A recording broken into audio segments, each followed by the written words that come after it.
कोल्हापूर महापालिका हद्दीत प्रवेश करणाऱ्या MH09 वगळता इतर जिल्ह्यातील वाहनावर प्रवेश कर किंवा विशेष शुल्क लावण्याची चर्चा सुरू असल्याची माहिती समोर येत आहे।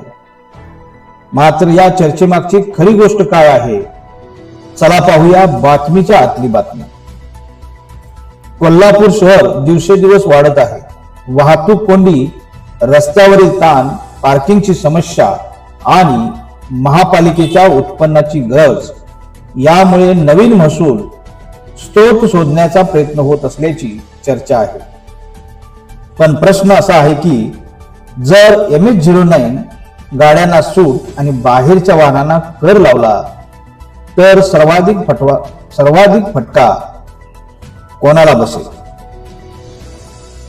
दररोज कोल्हापूरमध्ये सांगली, सातारा, बेळगाव व आजूबाजूला कोल्हापूर जिल्ह्याला लागून असलेल्या काही भागातून हजारो नागरिक काम, व्यवसाय, शिक्षण आणि उपचारासाठी येतात।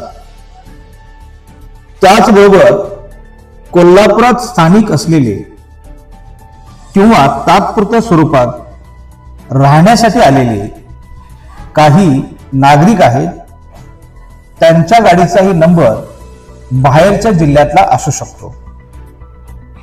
अशा व्यक्तींचा प्रश्न भविष्यात समोर येत आहे। कर लागू झाल्यास व्यापारी वर्ग नाराज होऊ शकतो,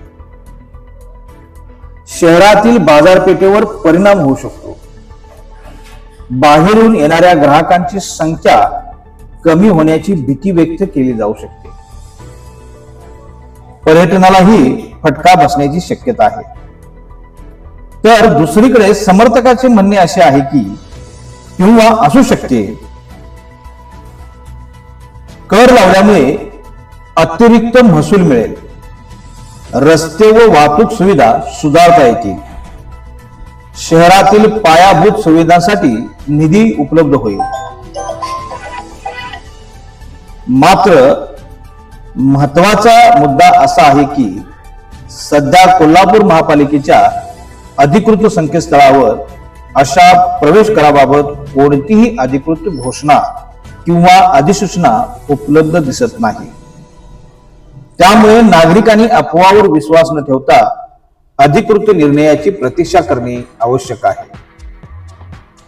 कोल्हापूरमध्ये प्रवेश करणाऱ्या बाहेरच्या वाहनावर कर लावणे योग्य आहे का, की त्यामुळे व्यापार आणि पर्यटनावर परिणाम होईल?